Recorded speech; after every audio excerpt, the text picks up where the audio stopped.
하나님 아버지 감사합니다. 금요기도회를 이렇게 모여서 하나님께 찬양하며 말씀 듣고 기도할 수 있도록 하여 주시니 감사합니다. 오늘 이 밤에 우리를 주님의 전에 불러주셨사오니 말씀 가운데로 인도하여 주시고 하나님의 약속을 붙잡고 기도할 때 주와 만나고 교제하는 가장 복된 시간 되게 하여 주옵소서. 시종을 주님께 맡기며 예수님의 이름으로 기도합니다. 아멘. 오늘 주신 말씀입니다. 사도행전 10장 24절에서 33절 말씀입니다. 사도행전 10장 24절에서 33절까지의 말씀.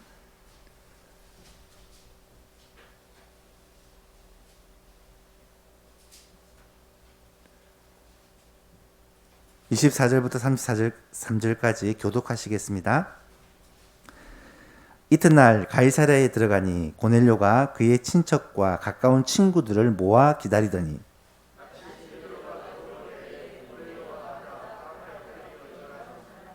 베드로가 일으켜 이르되 일어서라 나도 사람이라 하고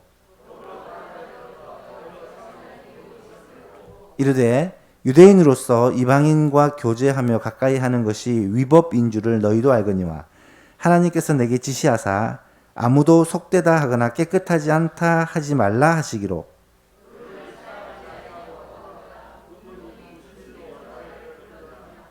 고넬료가 이르되 내가 나흘 전 이맘때까지 내 집에서 제9시 기도를 드리는데 갑자기 한 사람이 빛난 옷을 입고 내 앞에 서서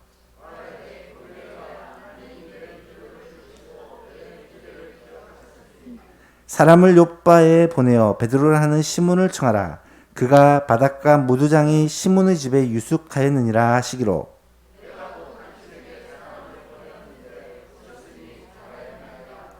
이제 우리는 주께서 당신에게 명하신 모든 것을 듣고자 하여 다 하나님 앞에 있나이다. 아멘. 2월에는 주의 말씀 묵상을 본받는 교회라는 주제로 우리가 하나님의 말씀을 이제 매일 삶 속에서 읽고 묵상하며 주님을 알아가고 주님을 닮아가기를 원합니다. 오늘은 금요기도의 말씀의 제목이 말씀을 듣는 자세다라고 그렇게 붙여봅니다. 말씀을 들을 때 어떻게 들어야 되는가? 오늘 고넬료라는 한 사람의 모습을 통해서 우리가 말씀을 들을 때 어떻게 들어야 할지에 대해서 깨닫고 실천하는 시간이 되었으면 좋겠습니다. 오늘 본문은 교회사적으로 매우 중요한 본문입니다.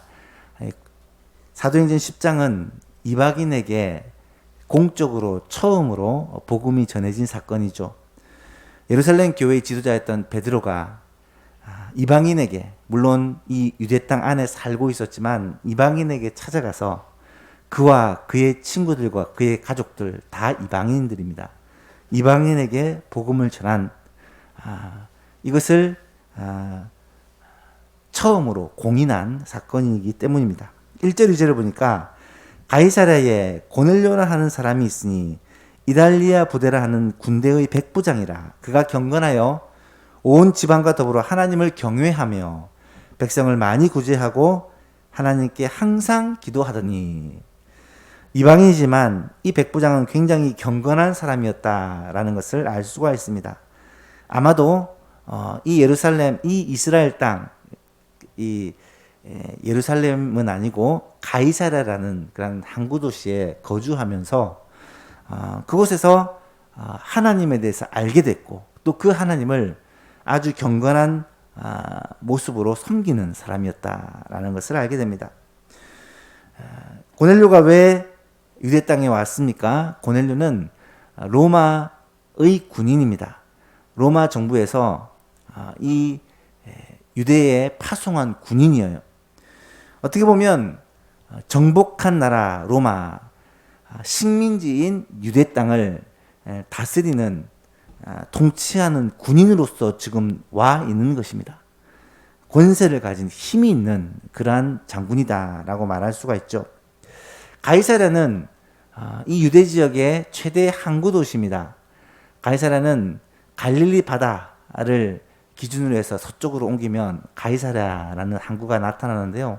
예루살렘과는 좀 거리가 떨어져 있지만 그래도 이 팔레스틴 지역 전체에서 가장 큰 항구 도시로 대부분의 배가 이곳을 통해 들어오게 됩니다. 그래서 로마의 군대도 배를 타고 이 가이사랴로 들어와서 가이사랴에는 로마 군대의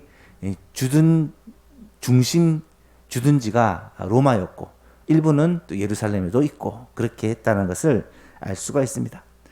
이 군대의 백부장이라고 하면 100명의 부하를 다스리는 그러한 군대 지휘관입니다. 오늘날로 얘기하면 중대장은 넘어야 되겠죠. 한 대대장 정도, 한 소령이나 뭐 중령 정도 되는 그런 계급의 사람입니다. 이 고넬료라는 군인이 어떻게 살았느냐? 2절에 보니까 그가 경건하여 온 지방과 더불어 하나님을 경외하며 백성을 많이 구제하고 하나님께 항상 기도하더라고 기록을 합니다. 이 유대 땅에 와서 제대로 여호와 하나님을 알게 되었고 그를 경외하며 섬기게 되었다는 것을 알 수가 있습니다. 아직까지 예수 그리스도 이 복음에 대해서는 알지 못하고 유대교에 사실 들어온 거예요. 3절 4절에 보니까 하루는 제9시쯤 오후 3시죠. 항상 환상 중에 밝히 봄에 9시 기도 시간에 기도를 같이 한 겁니다. 그런데 환상을 보게 돼요. 하나님의 사자가 들어와서 말하기를 고넬료야. 고넬료가 주목하여 보고 두려워서 이르되 주여 무슨 일이니까? 천사가 이르기를 내 기도와 구제가 하나님께 상달되어 기억하신 바가 되었으니. 여러분 기도를 하는데 갑자기 천사가 앞에 나타났다고 생각해 보시죠. 얼마나 깜짝 놀랐을까요? 유대인도 아니고 이방인이었는데 갑자기 기도를 하는데 천사가 앞에 나타난 거예요. 기도는 하나님께서 들으시고 응답하십니다. 모든 기도는 하나님이 들으시고 응답하세요. 하지만 이 고넬료는 아마 기도 응답을 처음으로 경험을 했을 거예요. 기도하는데 하나님이 보내신 사자가 자기 앞에 나타나서 말을 하는 것입니다. 그 말의 내용이 무엇이었느냐? 저기 욥바라는 곳에 가면 베드로라는 사람이 무두장이 집에 있는데 그 사람을 데려다가 그의 말을 들으라 라는 천사의 명령을 받습니다. 7절 8절에 보니까 마침 말하던 천사가 떠나매 고넬료가 자기 집안에 있는 하인 둘과 부하 가운데 경건한 사람 하나를, 세 사람을 보내는데 가장 믿을 만한 그런 신뢰할 만한 세 사람을 뽑아서 불러서 이 일을 다 이루고 욥바로 보냅니다. 가서 베드로 선생님을 모셔놓으라 라고 욥바로 보내죠. 이 고넬료는 군인이었기 때문인지 즉각 순종을 잘하는 거예요. 천사를 통해서 하나님이 명령하신 것을 그 즉시 자신이 할 수 있는 최고의 방법으로 순종을 한 것입니다. 베드로를 모셔오기 위해 자기의 가장 믿을 만한 세 사람을 뽑아서 그렇게 보내고, 또 베드로를 모셔오기 위해 아마 필요한 말이라든지 그런 장비를 다 챙겨서 또 선물도 준비해서 그래 갔겠죠. 그렇게 보내고 난 후에 고넬료는 뭘 했느냐? 말씀을 계속 읽어보면 하나님의 말씀을 듣기 위한 준비를 했다라는 것을 알 수가 있습니다. 여러분, 고넬료가 베드로 선생님을 모셔오기 위해 사람을 보낸 후에 아마 며칠이 걸릴 거예요. 그리고 베드로 선생님이 뭐 즉각 올지 아니면 좀 기다리다 올지 알 수 없는 상황이지만 어쨌든 모셔오라는 천사의 명령을 받고 보낸 후에 올 때까지 뭘 하고 있느냐? 베드로 선생님을 통해서 내게 주실 말씀을 들을 준비를 하고 있다는 거예요. 제가 어릴 때도 정말 귀에 못이 박히도록 많이 들었던 말 중에 하나님의 말씀을 들을 때 우리의 마음 그릇이 준비돼야 된다. 은혜 받을 그릇이 준비돼야 된다. 그런 말을 참 많이 들었어요. 특별히 집회나 부흥회를 하게 되면 하나님의 말씀이 부어질 때 내 마음에 은혜 받을 그릇이 준비되지 못하면 은혜를 못 받는다. 어떤 사람은 그릇을 탁 준비해서 은혜를 받는데 어떤 사람은 그릇을 탁 엎어놓고 있으면 아무리 은혜가 쏟아져도 다 흘러버린다는 거예요. 그래서 말씀 들을 기회가 생기면 그 말씀을 하나라도 놓치지 않고 그 말씀을 듣기 위해 애를 쓰게 됩니다. 여러분은 말씀을 들을 때 어떤 자세로, 어떤 마음으로, 어떻게 말씀을 듣고 계십니까? 하나님을 잘 알지 못하고 이방인이었던 이 고넬료가 말씀 듣는 모습을 보면서 우리는 좀 도전을 받고 생각을 해보아야 한다는 것입니다. 이 고넬료의 말씀 듣는 자세를 보며 우리가 깨닫는 몇 가지를 오늘 살펴보면서 은혜를 나누고자 합니다. 첫 번째로 말씀 듣기 위해서 모여야 돼요. 모일 때에 은혜를 받습니다. 24절에 보니까 이튿날 가이사랴에 들어가니 이 과정이 생략했는데 사람들을 보내어 그 욥바에 있는 이 베드로를 만나고 하나님이 이미 베드로에게 환상을 보여주심으로 작업을 다 해놓으셨어요. 베드로를 데리고 다시 가이사랴로 돌아온 것입니다. 이때 고넬료가 백부장 고넬료가 그의 친척과 가까운 친구들을 다 모아놓고 기다렸더니 여러분 교회는요 주의 이름으로 모이는 곳입니다. 모일 때 은혜가 있고 모일 때 역사가 있고 모일 때 부흥이 있었습니다. 모이는 것이 교회의 힘이고 교회의 원동력이라고 말할 수가 있어요. 여러분 교회가 어떻게 시작되었습니까? 사도행전 2장 1절에 보면 예수님이 승천하시고 나서 제자들 중에 120명의 문도가 마가 요한의 다락방에 모여 10일 동안 그렇게 오로지 기도에 힘씁니다. 오순절날이 이름에 그들이 다 같이 한 곳에 모였더니 120명이 한 다락방에 모여서 기도하고 있는 거예요.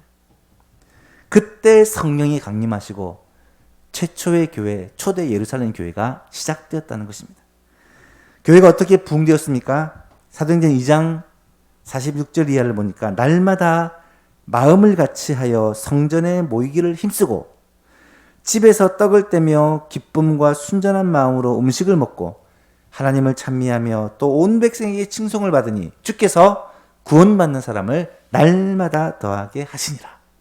성전에서도 모이고 저녁이 되면 각 집에서도 모이고 그렇게 모여서 하나님을 찬송하고 말씀을 나누고 기도하니까 어떻게 되었냐? 주께서 구원받는 사람을 날마다 더해 주셨다는 거예요. 이것이 교회였습니다. 오늘날도 마찬가지입니다. 오늘날도 교회는 모여야 하나님의 역사를 체험하고 하나님의 은혜를 받고 또한 부흥을 경험합니다. 히브리서 기자는 말하죠. 서로 돌아보아 사랑과 선행을 격려하며 모이기를 패하는 어떤 사람들의 습관과 같이 하지 말고 오직 권하여 그날이 가까움을 볼수록 주님 오실 말세의 때가 가까움을 볼수록 더욱 그리하라. 더욱 모이기에 힘쓰라. 라고 말씀합니다. 사랑하는 예소망교회 성도 여러분, 모이기에 힘쓰는 우리가 될 수 있기를 간절히 바랍니다. 물론 지금 시대가 코로나 시대라서 이 모이는 것이 여러 가지로 쉽지 않아요. 많은 사람들, 심지어 신학자들도 뉴노멀이다. 이젠 표준이 모여서 드리는 게 아니고 안 모여서 드리는 게 표준이다. 이런 얘기를 합니다. 여러분 성경을 읽어보십시오. 다른 것은 변해도 성경에 나타나는 이 말씀은 변할 수 없잖아요. 모이는 것이 성경의 원리고 하나님의 방법입니다. 물론 이런 전염병을 대비해서 최선의 노력을 하고 다른 사람의 피해를 주지 않기 위해서 조심을 하고 지혜를 가져야 되겠지만 모이는 것이 하나님의 뜻이라는 사실은 변함이 없다는 것입니다. 일단 모여야 은혜를 받고요. 모여야 하나님 앞에 함께 나아가서 하나님께 온전한 예배를 드리고 말씀을 듣고 기도하고 주님과의 만남과 주의 임재를 체험하는 그런 예배가 온전해질 수가 있다는 거예요. 이번 주에부터 교회가 다시 예배로 모이기 시작하는데요. 여러분, 어쨌든 모이기에 힘쓰는 우리 예수만 가족들 되었으면 좋겠습니다. 그것이 은혜를 받는 출발점이에요. 두 번째는 하나님의 말씀을 들을 때 사모하며 기다리는 마음을 가져야 은혜를 받는다는 거예요. 24절을 다시 보시면 이튿날 가이사랴에 들어가니 고넬료가 그의 친척과 가까운 친구들을 모아놓고 기다렸다. 참 이 말씀 감동적이지 않습니까? 고넬료가 이방인이고요. 이 유대 사회에 들어와서 하나님을 알게 되었지만 하나님을 경건하게 믿는 사람이었지만 자기 혼자 말씀을 듣는 게 아까워서 이 말씀 들으려고 친척들과 가까운 친구들을 다 모아놓고 기다리는 거예요. 누가복음 2장을 읽어보면 예수님을 정말로 애타게 기다리는 한 여자가 나타나요. 그 여자는 결혼하고 나서 7년 만에 과부가 되고요. 84세가 된 할머니예요. 그런데 그 여자가 메시아를 얼마나 사모했던지 날마다 성전을 떠나지 않고 성전에서 살면서 기도하는 여자였다라고 기록을 해요. 결국 그녀가 죽기 전에 예수님을 만나게 돼요. 여러분, 사모하고 기다리는 자에게 하나님은 만나주세요. 시편 말씀을 보면 그런 말씀이 많이 나타나요. 대표적인 것이 40장 1절에 보니까 40편 1절에 보니까 내가 여호와를 기다리고 기다렸더니 귀를 기울이사 나의 부르짖음을 들으셨도다.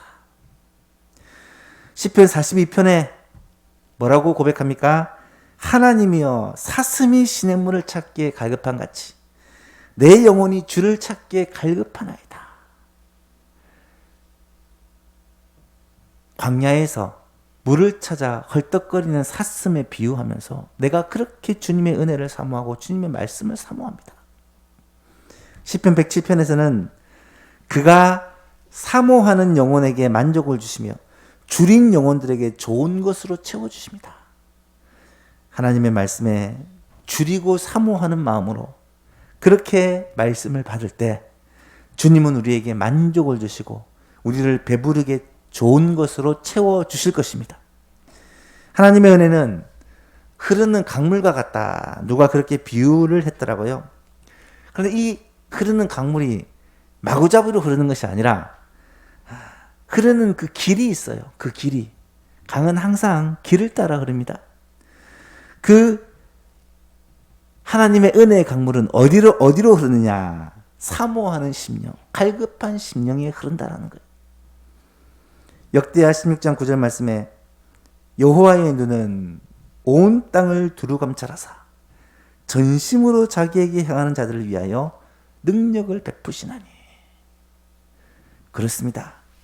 여호와의 눈은 지금도 온 땅을 두루 다니시며 전심으로 하나님을 찾고 바라고 기대하고 사모하는 심령 위에 은혜를 베푸시고 능력을 베푸시는 줄로 믿으시기를 바랍니다.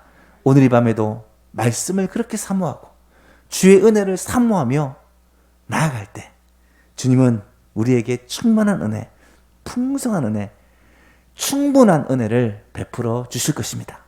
세 번째로 말씀 듣는 자세가 어떻게 해야 되느냐? 겸손할 때 은혜를 받게 됩니다. 겸손할 때.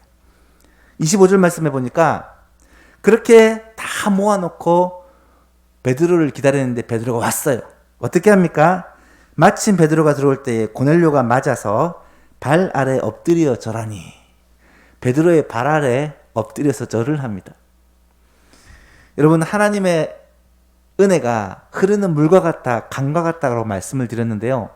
이 물의 특징이 뭐냐면 항상 높은 곳에서 낮은 곳으로 올라요. 마찬가지로 하나님의 은혜는 심령이 가난한 사람, 내 마음을 낮추는 사람에게 임한다라는 거예요. 마음이 높아지고 교만하여지고 완악한 자에게는 그 하나님의 은혜가 흘러가지 않아요. 하나님의 말씀을 들을 때 겸손한 마음으로 자신의 모습들을 살피며 그렇게 말씀을 받을 때 우리는 하나님의 은혜의 그 강물을 맛보고 누리게 된다는 거예요. 겸손은요, 절대로 비굴하거나 굴욕적인 것이 아니에요. 고넬료를 보세요. 고넬료가 누굽니까? 로마 군대의 장교예요. 지금 점령군의 장교입니다. 식민지 나라에 와서 지금 떵떵거리고 군림할 수 있는 위치에 있는 사람이에요. 그런데 그가 베드로를 만났을 때 베드로는 누굽니까? 그냥 어부 출신의 시골뜨기 사람이에요. 물론 그분이 예수님의 제자였고 지금 예루살렘 교회의 지도자로 있다는 것을 고넬료가 모르지는 않았을 거예요. 하지만 겉으로 볼 때는 볼품없는 한 사람입니다. 그런데 고넬료가, 점령군의 장교가 지금 어부 출신의 청년 앞에, 청년은 아니죠, 결혼을 했으니까, 이 베드로 앞에 발 앞에 무릎 꿇고 엎드려서 고개를 숙이는 모습을 우리는 보게 돼요. 왜 그랬을까? 베드로가 대단하고 보이고 위대하게 보여서 그랬을까? 그건 아니었을 거예요. 하나님께서 이 베드로를 보내셔서 하나님의 말씀을 듣게 해주신다라고 하니까 그 말씀을 내가 소중히 여기고 존중하고 사모하고 하나님의 말씀을 전하실 분이기 때문에 귀하게 여기는 마음으로 그렇게 머리를 숙이고 엎드리는 거죠. 영어로 보니까 worship이라고 되어 있더라고요. 사랑하는 여러분, 베드로전서 5장 5절에 보면 젊은 자들아 이와 같이 장로들에게 순종하고 다 서로 겸손으로 허리를 동이라. 하나님은 교만한 자들을 대적하시되 겸손한 자들에게는 은혜를 베푸시느니라. 오늘도 겸손한 마음으로 하나님의 말씀을 들을 때 이 말씀이 내게 주시는 주님의 음성이요 나는 주의 말씀에 순종하리라 라는 마음으로 주님의 말씀을 들을 때 주께서 주시는 은혜를 충만하게 누리는 이 밤이 될 것입니다. 마지막으로 하나님의 말씀을 들을 때 은혜를 받아요. 너무 당연하지만 베드로가 하나님의 말씀을 전합니다. 예수 그리스도에 대한 복음의 말씀을 전해요. 그 말씀을 고넬료와 함께 모인 사람들이 경청하여 듣고 은혜를 받습니다.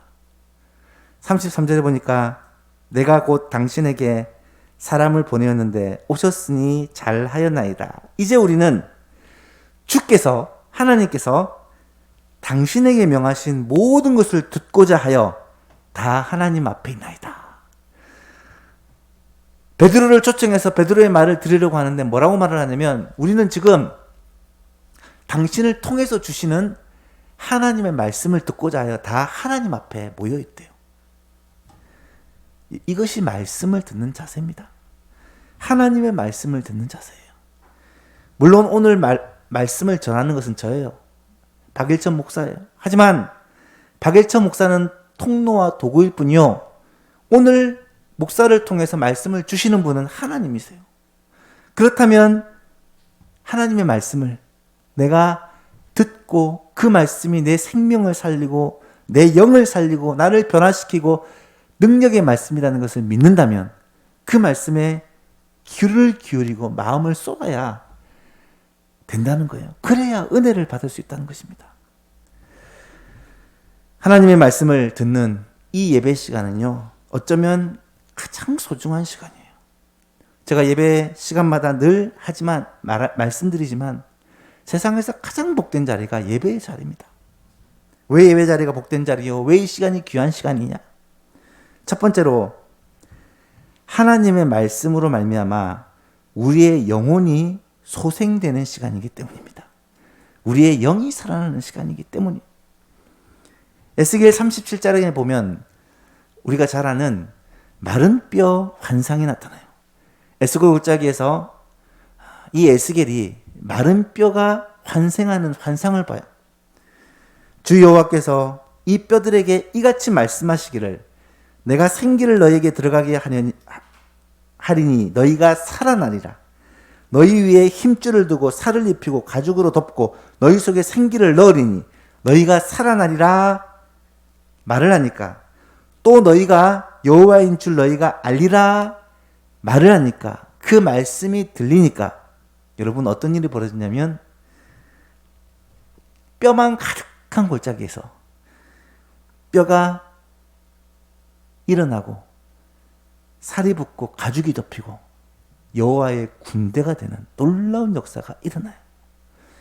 마른 뼈 같은 심령, 메말라버린 심령 가운데서도요, 하나님의 말씀이 들리면 그 말씀의 역사가 나타나고, 생기라는 것은 성령의 바람을 의미하는데 성령의 역사가 나타나면 우리는 소생케 됩니다. 살아나게 됩니다. 우리의 영이 살아나게 되고요, 우리의 삶이 살아나게 돼요. 그런 역사가 하나님의 말씀의 능력이요 역사라는 사실입니다. 우리에게 정말로 이런 역사가 필요하다는 것. 두 번째는 하나님의 말씀으로 말미암아 우리의 삶의 방향과 목적이 재조정됩니다. 우리가 무엇을 위해서 왜 사는지가 하나님의 말씀을 통하여 다시 한번 새롭게 재정립된다는 거예요. 디모데후서 3장 16절 너무 유명한 말씀이죠. 모든 성경은 하나님의 감동으로 된 것으로 교훈과 책망과 바르게 함과 의로 교육하기에 유익하니 이는 하나님의 사람으로 온전하게 하며 모든 선한 일을 행할 능력을 갖추게 합니다. 하나님의 말씀의 능력이에요. 우리를 이 말씀이 어떻게 하느냐? 우리를 교훈하고 책망하고 바르게 하고 의로 교육한다는 거예요. 우리의 생각과 우리의 마음과 우리의 삶을 재조정하고 하나님 앞에 다시금 세우는 이 말씀의 능력이 우리에게 필요하다는 것입니다. 마지막으로 하나님의 말씀으로 말미암아 우리의 심령과 삶이 온전히 하나님께 드려집니다. 히브리서 4장 12절 말씀에 하나님의 말씀은 살아있고 활력이 있어 좌우의 날선 어떤 검보다도 예리하여 우리의 혼과 영과 관절과 골수를 찔러 쪼개기까지 하며 또 마음의 생각과 뜻을 판단한다. 이 말씀 제가 여러 번 설명을 드렸지만 여기서 좌우의 날선 칼은 수술하는 메스가 아니라 재물을 잡는 칼이라고 말씀을 드렸어요. 이 당시는 수술용 메스가 없었습니다. 재물을 잡는 칼은 이 재물을 각떠서 하나님께 재물이 되도록 합니다. 마찬가지로 하나님의 말씀이 그렇게 한다는 거예요. 우리의 혼과 영과 관절과 골수를 찔러 쪼개요. 우리가 하나님 앞에 온전한 재물이 하나님이 기뻐 받으시는 제사가 되도록 우리의 마음과 생각을 판단하고 우리의 마음과 생각을 주님께 온전한 제물로 드려지도록 이끌어준다는 거예요. 이것이 하나님의 말씀의 능력이요 하나님의 말씀의 역사라는 것입니다. 사랑하는 예수 성도 여러분, 오늘 우리에게 이 말씀의 은혜가 절대적으로 필요합니다. 2월 한 달 동안에는 우리에게 이 말씀에 대한 갈급함이 필요하다는 거예요. 고넬료가 하나님의 말씀을 들을 때 가졌던 이 자세가 우리에게도 있어야 한다는 것입니다. 그런 마음으로 하나님의 말씀을 사모하고 말씀을 듣고 말씀을 읽고 말씀을 묵상할 때 내 안에서 하나님께서 하시는 놀라운 역사, 우리 예수만 교회 안에서 하나님께서 이루실 놀라운 역사를 보고 체험하고 간증하고 찬송하는 우리 예수만 교회가 되었으면 좋겠습니다. 네 가지를 말씀드렸습니다. 우리 이 말씀을 기억하며 기도했으면 좋겠습니다. 모일 때 은혜를 받습니다. 사모하며 기다릴 때 은혜를 받습니다. 겸손할 때 은혜를 받고요. 하나님의 말씀을 들을 때 은혜를 받습니다. 오늘 이 시간에도 또 특별히 2월 한 달 동안 우리의 소망교회에 이런 놀라운 은혜가 넘칠 수 있기를 주님의 이름으로 축복합니다. 목마른 사슴 시냇물을 찾아 이 찬양 드리고 같이 한번 기도드렸으면 좋겠습니다.